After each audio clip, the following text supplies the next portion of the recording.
ఖమ్మంలో రాజకీయాలు తారాస్థాయికి చేరుకున్నాయి.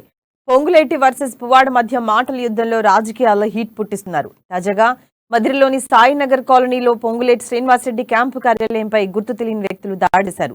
పొంగులేటి ఆఫీస్కు వచ్చిన కొందరు వ్యక్తులు పూల కుండీలు, పొంగులేటి ఫ్లెక్సీలను ధ్వంసం చేశారు. ఈ విషయంపై పొంగులేటి శ్రీనివాసరెడ్డి అనుచరులు మండిపడుతున్నారు. క్యాంపు కార్యాలయంపై దాడులు చేయటం పిరికి పందల చర్య అన్నారు. దమ్ముంటే రాజకీయంగా ఎదుర్కోవాలి గానీ ఇలా దాడులు చేయటం సరికాదన్నారు.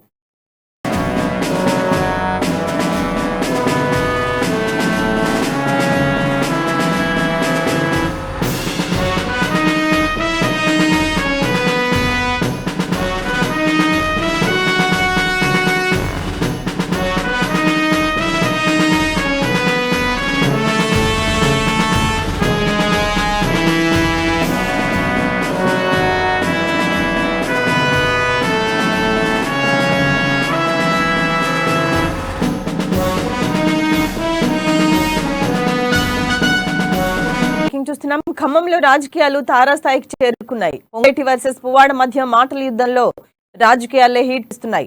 తాజాగా మధ్యలోని సాయినగర్ లో పొంగులేటి శ్రీనివాసరెడ్డి క్యాంపు కార్యాలయంపై గుర్తు తెలియని వ్యక్తులు దాడిచారు. పొంగులేటి ఆఫీస్కు వచ్చిన కొందరు వ్యక్తులు పూలకుండీలు, పొంగులేటి ఫ్లెక్సీలను ధ్వంసం చేశారు. ఈ విషయంపై పొంగులేటి శ్రీనివాసరెడ్డి అనుచరులు మండిపడుతున్నారు. క్యాంపు కార్యాలయంపై దాడులు చేయటం పిరికి పందల చర్య అంటున్నారు. దమ్ముంటే రాజకీయంగా ఎదుర్కోవాలి గానీ ఇలా దాడులు చేయటం సరికాదన్నారు. దీనిపై మరింత సమాచారాన్ని మా ప్రతినిధి నవీన్ అడిగి తెలుసుకుందాం. నవీన్, చెప్పండి, పొంగులేటి వర్సెస్ పువ్వాడ మధ్య రాజకీయ వారు ముదిరినట్టుగా తెలుస్తోంది. దీనికి సంబంధించి అప్డేట్స్ ఏంటి? Thank you Sirisha.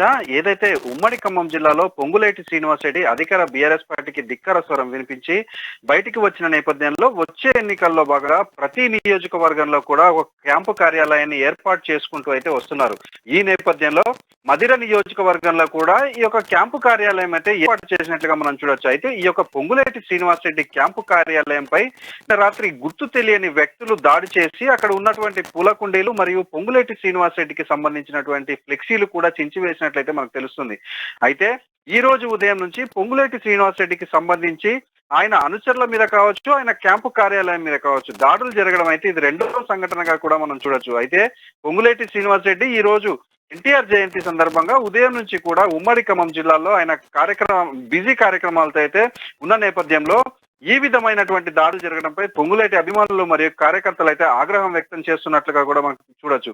ఈ రోజు ఉదయం ఖమ్మంలో ఎన్టీఆర్ జయంతి సందర్భంగా ఎన్టీఆర్ విగ్రహానికి పూలమాల వేయడానికి ముందు తన అనుచరుడైనటువంటి చీకటి కార్తిక్ అనే వ్యక్తి ఎన్టీఆర్ విగ్రహం దగ్గరికి వెళ్లిన నేపథ్యంలో అక్కడ అంతకు ముందే ఉన్నటువంటి పువ్వాడ అజయ్ కుమార్ అభిమానులు చీకటి కార్తిక్ అనే వ్యక్తి సోషల్ మీడియా వేదికగా పొంగులేటి శ్రీనివాసరెడ్డి పువ్వాడ అజయ్ కుమార్ పై అనుచిత వ్యాఖ్యలు చేశారంటూ ఈ రోజు ఉదయం అతనిపై దాడి చేయడం అయితే మనం చూసాం. అయితే పొంగులేటి శ్రీనివాసరెడ్డికి చెందినటువంటి క్యాంపు కార్యాలయం కూడా ఇలా దాడి చేయడం అనేది రెండో ఘటనగా మనం చూడొచ్చు. మొత్తంగా మనం చూసుకుంటే ఈ దాడులన్నీ పొంగులేటి శ్రీనివాసరెడ్డికి అనుచరులకు మరియు నాయకులను ఇరుకున పెట్టే చర్యగా అయితే పరిగణించవచ్చు. అయితే రాబోయే ఎన్నికలలో ఉమ్మడి ఖమ్మం జిల్లాలో రాజకీయాలలో కీలక వ్యక్తిగా మారబోతున్నటువంటి పొంగులేటి శ్రీనివాసరెడ్డి అనుచరులపై మరియు క్యాంపు కార్యాలయంపై దాడి చూస్తుంటే మున్ముందు ఎటువంటి పరిస్థితులు ఏర్పడతాయనని ఉమ్మడి ఖమ్మం జిల్లా ప్రజలైతే చర్చించుకుంటున్న పరిస్థితే కనబడుతుంది శిరీష. Thank you Naveen.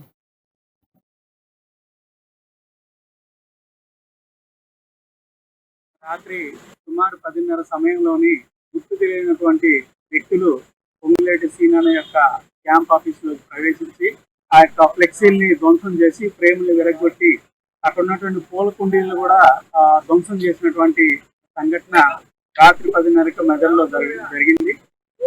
ఆ తర్వాత ఆ పక్కన ఉన్నటువంటి వాళ్ళు ఎవరు ఈ చేసేది ఎవరు అనేసి ఆ శబ్దాలని ఎవరు అనేసి గట్టిగా మందలించేటప్పటికి ఆ వ్యక్తి పారిపోయినట్లుగా అక్కడ ఉన్నటువంటి వ్యక్తులు చెప్పడం.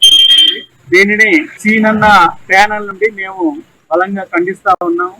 ఇదంతా కూడా ఇలాంటివి ఎవరంటే చేసేది చేతగాని వారు, పిరికి పందలు మాత్రమే ఇలాంటి చర్యలకు పూనుకుంటారని మేము బలంగా నమ్ముతా ఉన్నాం. దీన్ని పోలీసులు